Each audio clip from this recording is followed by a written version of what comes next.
The engine coughed once, then twice, then it died completely.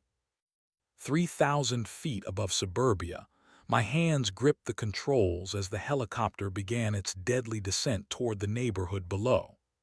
Through the windscreen, I could see children playing in their yards, families having barbecues, people living their normal Saturday lives while I plummeted toward them in a machine that had been sabotaged. The HOA president's words echoed in my mind from that morning. "Good luck with your test flight, neighbor.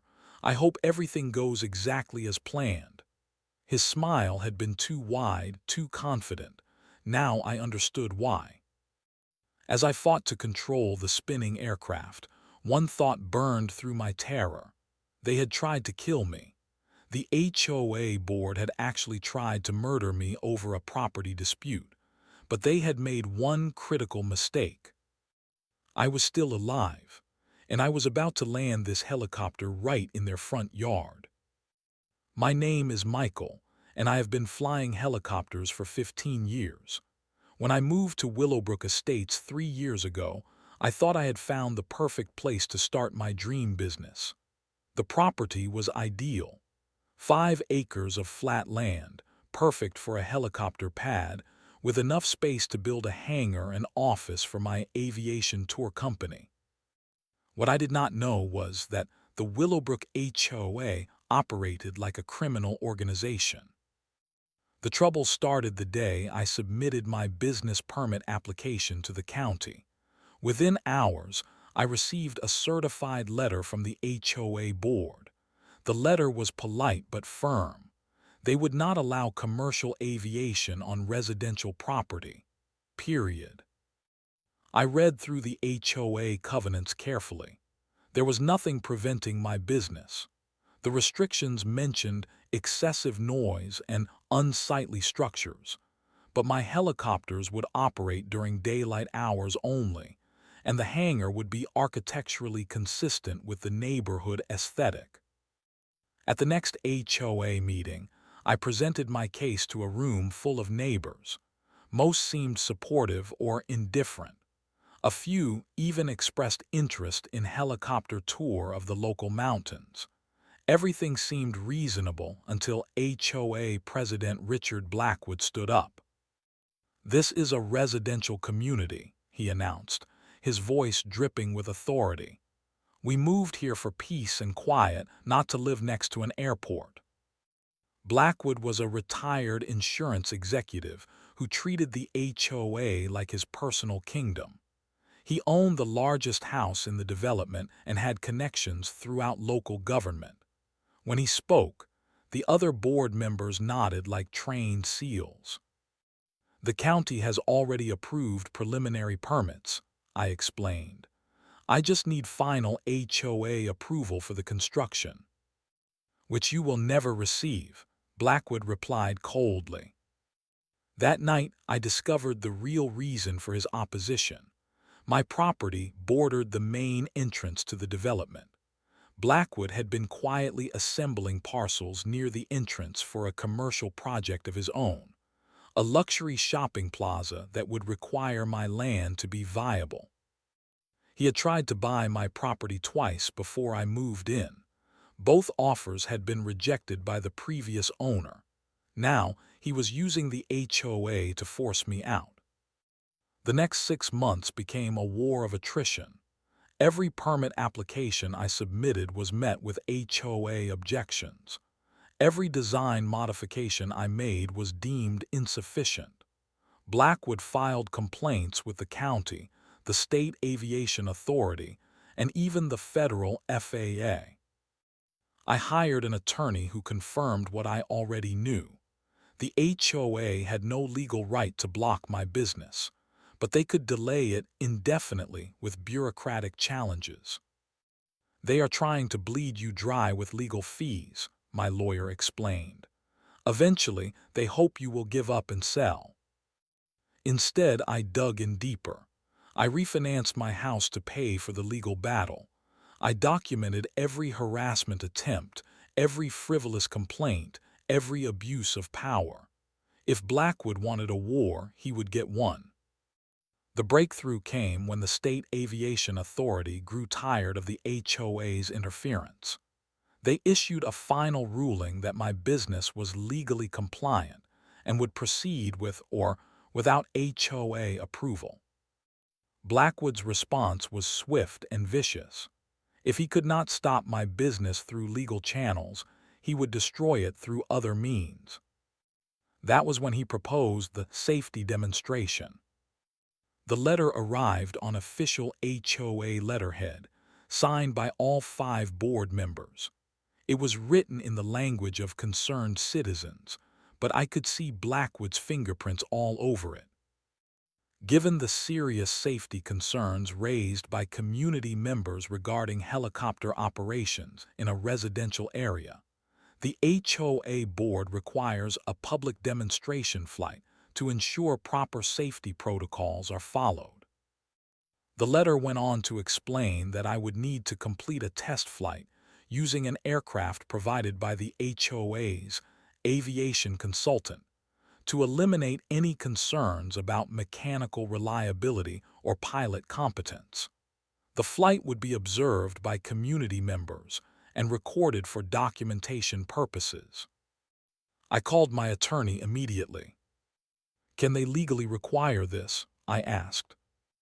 "Probably not," he replied. "But fighting it will take months, and you have already invested too much time and money to back down now." He was right.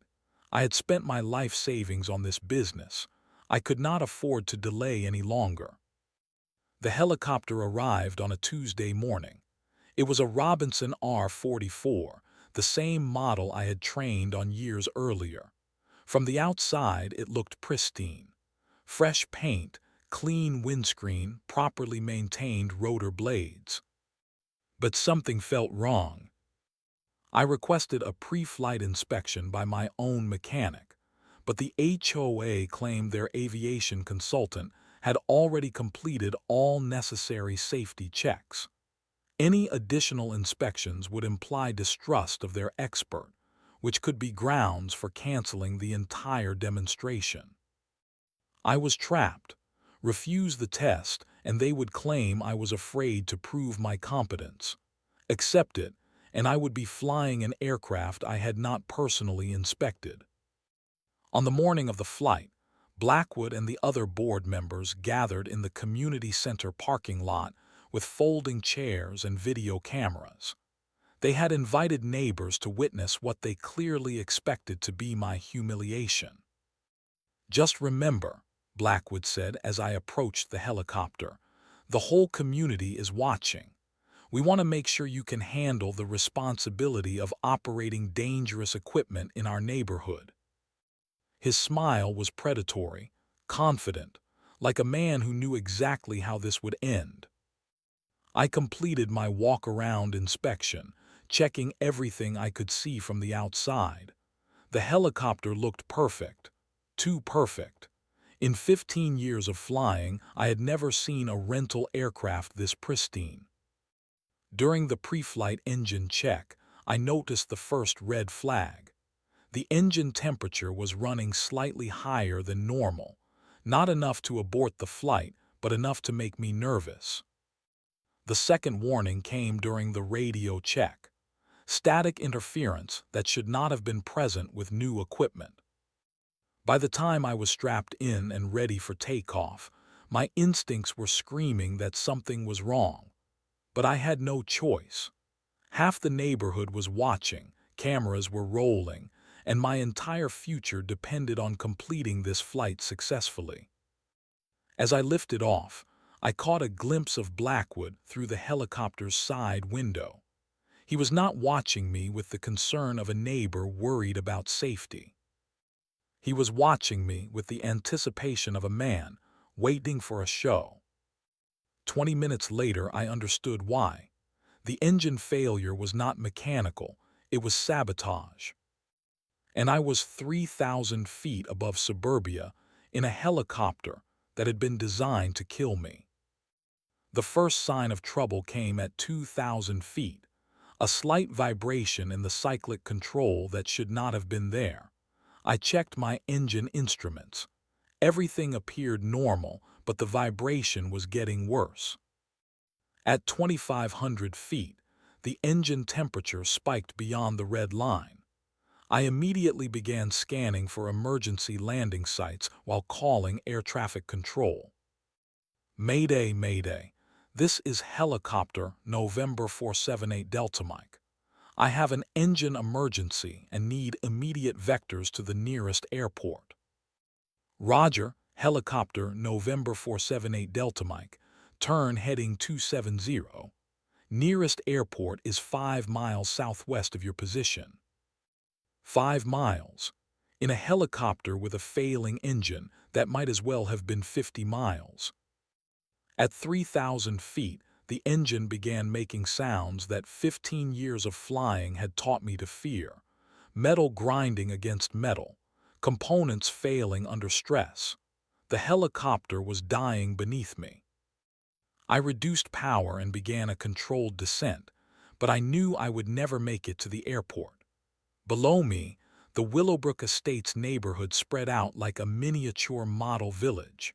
Swimming pools, playgrounds, houses filled with families who had no idea death was falling toward them from above. The engine coughed once, twice, then ceased completely.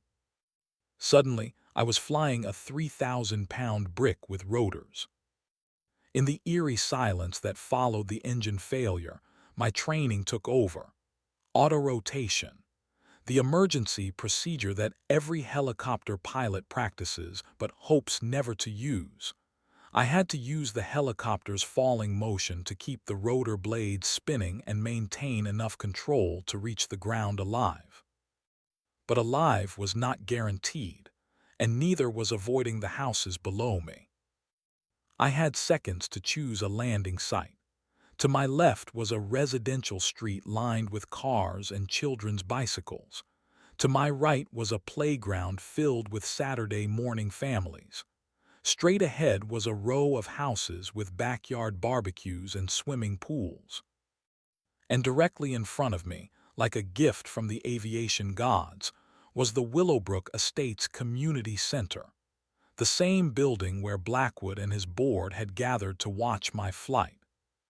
The building where they had planned to celebrate my failure. As the helicopter spun toward the ground, I fought to control our descent. The rotor blades were still spinning from our downward momentum, giving me just enough lift to avoid a catastrophic crash. But I needed to bleed off speed without losing control. At 500 feet, I could see people in the community center parking lot pointing up at me. Some were running for cover. Others stood frozen, watching the helicopter fall toward them. At 200 feet, I could see Blackwood clearly through the windscreen. His face had gone white with terror as he realized what was about to happen. At 100 feet, I pulled back on the cyclic control and raised the collective, trading our remaining rotor speed for a final moment of lift. The helicopter flared like a giant bird trying to land, bleeding off forward speed while maintaining just enough control to avoid a deadly crash. We hit the ground hard. The landing skids collapsed on impact, sending the helicopter sliding across the asphalt parking lot in a shower of sparks and debris. The main rotor blades flexed and shattered, sending pieces flying in all directions. The tail boom twisted and separated from the fuselage. For a moment that felt like an eternity, the world was nothing but noise and destruction. Metal scraping concrete, glass breaking, the groaning of an aircraft tearing itself apart. Then silence. I was alive, bruised, bleeding from cuts on my face and hands, but alive. Through the cracked windscreen, I could see the community center building. The helicopter had stopped just yards from the main entrance. The building where Blackwood and his board had gathered to watch me fail was now surrounded by the wreckage of their sabotage attempt. As I unbuckled my harness and prepared to climb out of the destroyed helicopter, I realized something that would change everything. This was not an accident. This was attempted murder, and I had just delivered the evidence right to their front door. I crawled out of the helicopter wreckage on hands and knees, every movement sending shocks of pain through my body. Blood dripped from cuts on my forehead onto the asphalt. My right shoulder felt like it had been hit with a sledgehammer. But I was alive. The community center parking lot had transformed into chaos. People were screaming, running in all directions, calling 911 on their cell phones. Some neighbors rushed toward me to help, while others stood frozen in shock at the scene of destruction. Through the smoke and debris, I saw Blackwood standing near the community center entrance.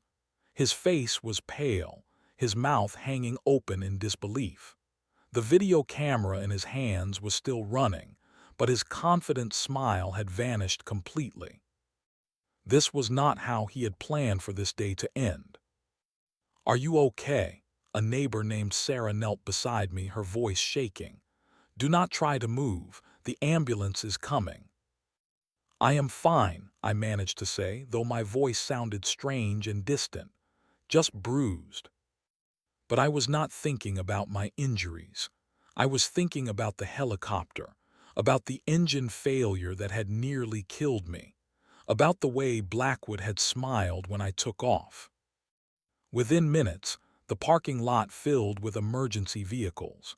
Fire trucks, ambulances, police cars, and county sheriff deputies. The helicopter wreckage was surrounded by first responders working to secure the scene and ensure there were no additional hazards. A paramedic checked my vital signs and cleaned the cuts on my face. "You are incredibly lucky," she said. "Helicopter crashes are usually fatal." "This was not a crash," I replied. "This was sabotage." The words hung in the air like an accusation. Several neighbors who had gathered around me exchanged glances. They had heard the engine failure from the ground. They had watched me struggle to control the helicopter during its final descent. They knew this had not been pilot error. Sheriff Deputy Martinez approached me with a notebook and serious expression. "Can you tell me what happened up there?" I explained the engine failure in detail. The abnormal temperature readings, the mechanical sounds that preceded the complete engine seizure, the fact that I had been forced to use an aircraft I had not personally inspected. "Who provided the helicopter?" Deputy Martinez asked. I pointed toward Blackwood, who was now talking frantically with other board members near the community center entrance. "The HOA president arranged everything. He said they had an aviation consultant who would provide a properly maintained aircraft." Deputy Martinez wrote this down carefully. Then he looked at the helicopter wreckage and frowned. "We will need to have this aircraft inspected by federal investigators. Engine failures like this are rare, especially in properly maintained helicopters." That was when Blackwood made his first critical mistake. Instead of staying to answer questions, he climbed into his car and drove away, fast. Deputy Martinez noticed this immediately. "Where is he going?" "I do not know," I replied, but he was very confident this morning that the flight would go exactly as planned. The deputy's expression hardened. In his experience, innocent people do not flee accident scenes. By evening, the story had spread throughout the neighborhood. Social media posts showed photos of the helicopter wreckage and speculation about what had caused the crash. But the neighbors who had witnessed the engine failure were telling a different story. They were saying I had saved lives by landing in the parking lot instead of crashing into houses. They were saying the helicopter had been sabotaged. They were saying Blackwood had disappeared immediately after the crash, like a man with something to hide. My phone rang constantly with calls from neighbors offering support, reporters requesting interviews, and attorneys volunteering to represent me. The story was spreading beyond Willowbrook Estates. But the most important call came from a federal aviation investigator. "Mr. Johnson, this is Agent Rebecca Walsh with the National Transportation Safety Board. We will be conducting a full investigation into your helicopter incident. Based on preliminary observations, we have reason to believe this was not an accident." "What does that mean?" I asked. "It means someone is going to prison," she replied. Agent Walsh arrived at the crash site Monday morning with a team of federal investigators. They treated the helicopter wreckage like a crime scene, photographing every piece of debris and carefully cataloging each component. I watched from my front porch as they worked. My body was still sore from the crash, but my mind was sharp with anticipation. After months of harassment from the HOA board, I finally had professionals investigating their actions. The first breakthrough came within hours. "Mr. Johnson, can you come take a look at this?" Agent Walsh called me over to where the engine had been removed from the helicopter wreckage. She pointed to a component I did not recognize. "This is the oil filter. See these metal shavings inside? This suggests the engine was deliberately contaminated with abrasive material." "Sabotage?" I asked. "Almost certainly. Someone added metal particles to the engine oil. Over time, this would cause accelerated wear and eventual catastrophic failure. The timing suggests this was done within the last few service cycles." My blood ran cold. Someone had actually tried to murder me. Agent Walsh continued her examination. "We also found evidence of tampered wiring in the electrical system. The radio interference you reported was caused by deliberate damage to the communications equipment." They wanted to make sure I could not call for help, I realized. That appears to be the case. This was a very sophisticated sabotage operation. Whoever did this had extensive knowledge of helicopter maintenance and wanted to ensure the aircraft would fail during flight. The next breakthrough came from an unexpected source. One of my neighbors, an elderly man named Frank, approached me Tuesday morning with a manila envelope.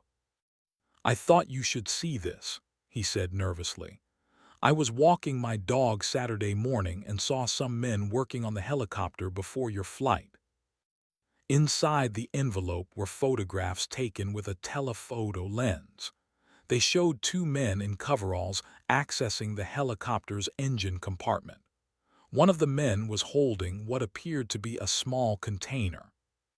But the most damning photograph showed a third person watching from a distance. Richard Blackwood. I immediately called Agent Walsh, who examined the photographs with keen interest. "This is excellent evidence," she said. "Can you identify the two men working on the helicopter?" Frank nodded. "The tall one is Jim Reeves. He owns a small aircraft maintenance shop about 20 miles from here. The other man I do not recognize, but I can provide the license plate number from their truck." Within 24 hours, the federal investigators had tracked down both men. Under questioning, Jim Reeves broke down and confessed everything. Blackwood had approached him 6 weeks earlier with a proposal. He needed a helicopter inspected before a demonstration flight. The inspection would include minor modifications to ensure the aircraft would experience mechanical problems during flight. Reeves had initially refused, but Blackwood offered him $50,000 and promised to get his maintenance shop a lucrative contract with the county sheriff's department. He said it was just supposed to be an engine failure that would force an emergency landing, Reeves confessed.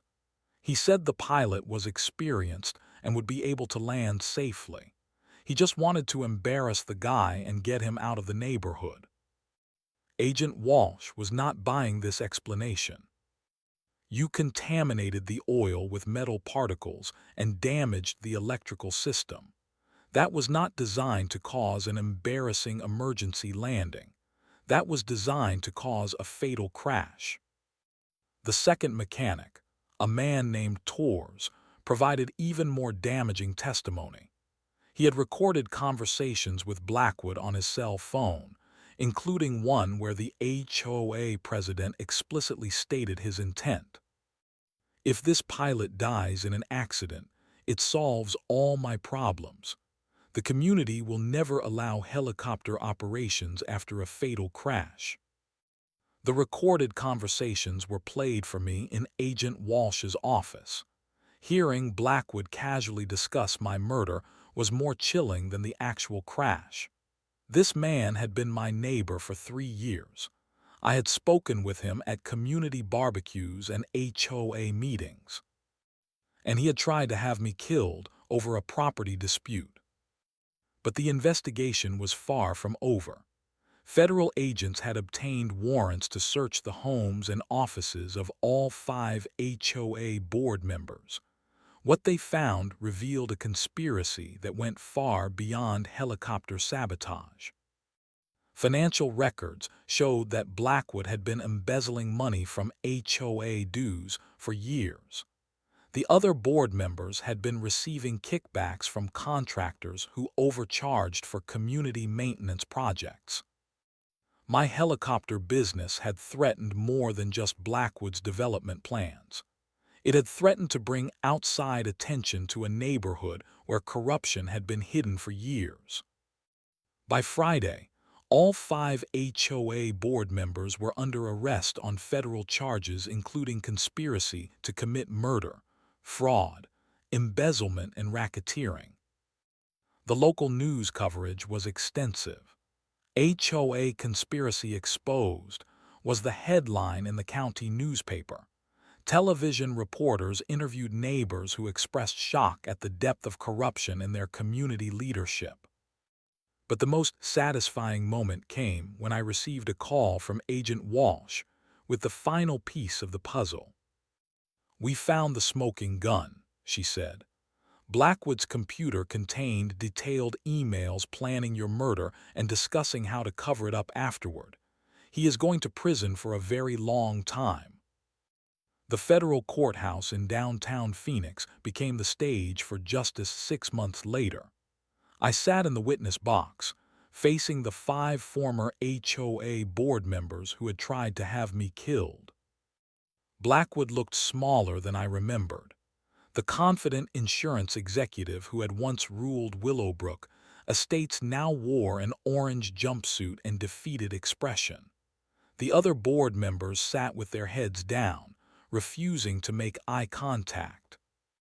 "Mr. Johnson," the federal prosecutor began, "please tell the jury what happened on the morning of your test flight."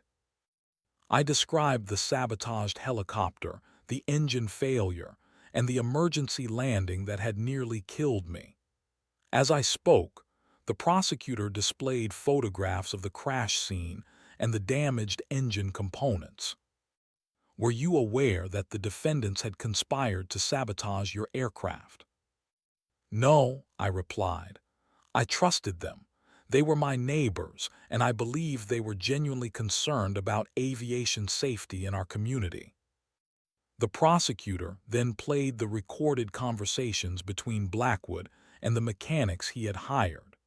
The jury listened in stunned silence as Blackwood discussed his plan to cause a fatal helicopter crash. "If this pilot dies in an accident, it solves all my problems." Several jury members visibly recoiled at hearing those words. This was not a property dispute that had gotten out of hand. This was premeditated murder. Defense attorneys tried to argue that their clients had never intended to cause my death, only to force an emergency landing that would embarrass me and end my business plans. But the physical evidence contradicted this claim. Agent Walsh testified that the sabotage had been designed to cause catastrophic engine failure during flight.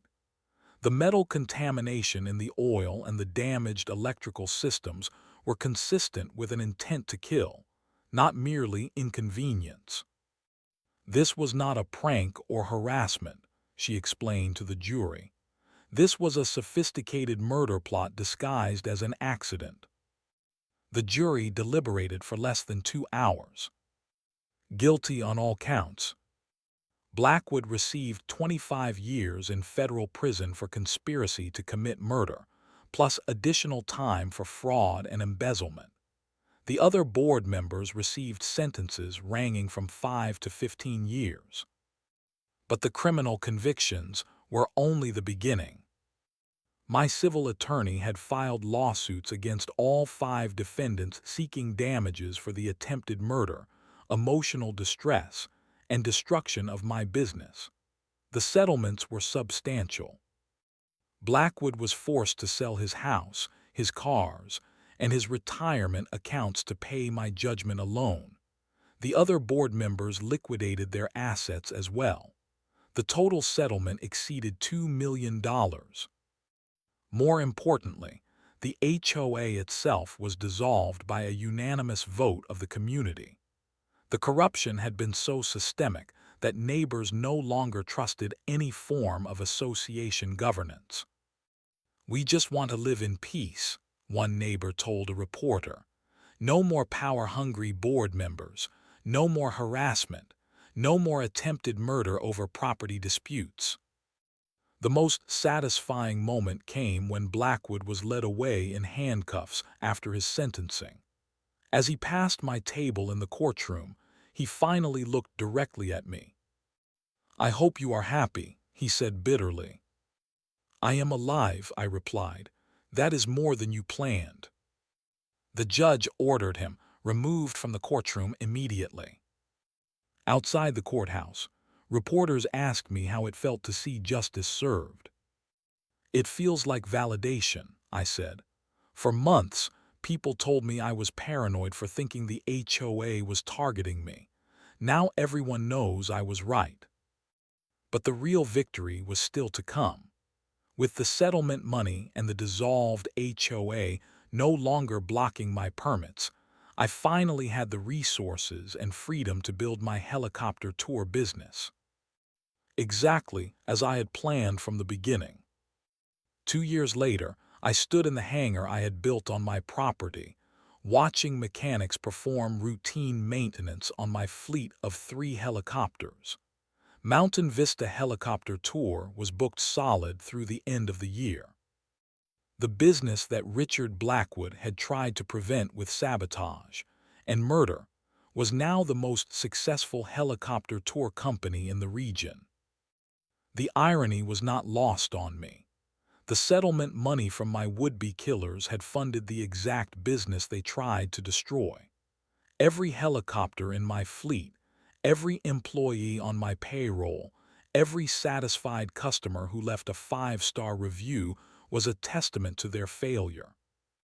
But the changes in Willowbrook Estates went far beyond my business success.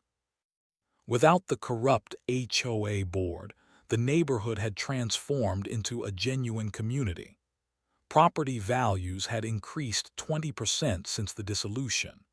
New residents were attracted to a development without the harassment and power struggles that had defined the Blackwood years. The community center where my helicopter had crashed was rebuilt with insurance money.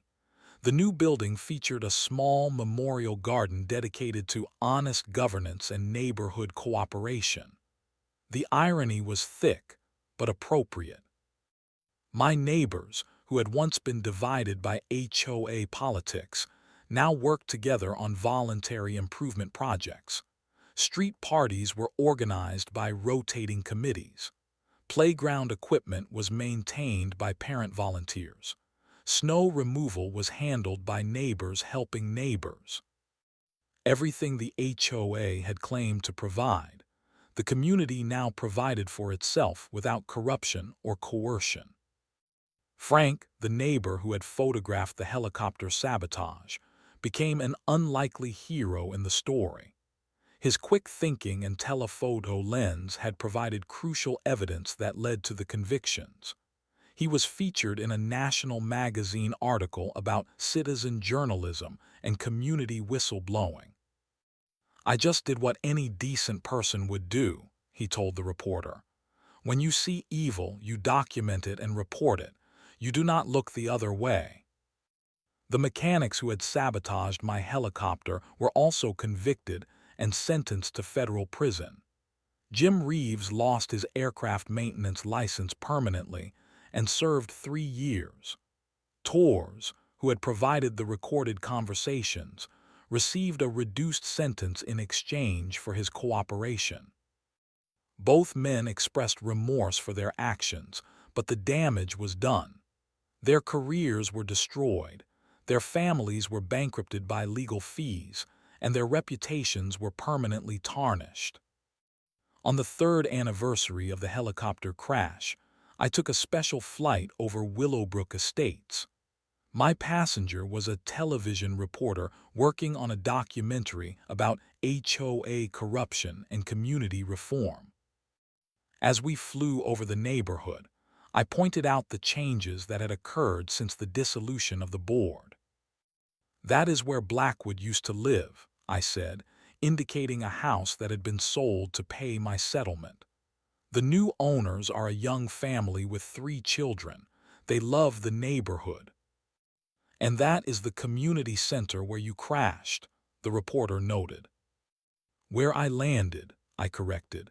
"Crashing implies losing control. I never lost control of that helicopter, even when it was falling out of the sky." The reporter smiled at this distinction. "Is that how you see this whole experience, maintaining control despite the chaos?" I thought about this question as we circled the neighborhood one more time. Below us, children played in yards without fear. Neighbors worked together on gardening projects. Families gathered for barbecues and block parties. This was what a community could be when it was free from corruption and petty tyranny. "No," I finally replied. "I see it as proof that justice still exists. Evil people sometimes win in the short term, but truth and justice win in the long term." As we flew back toward my hangar, I reflected on how much had changed since that terrifying morning 3 years ago.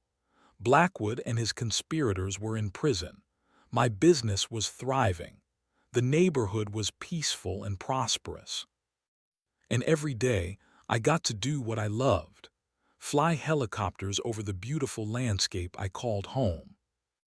Exactly as I had always planned.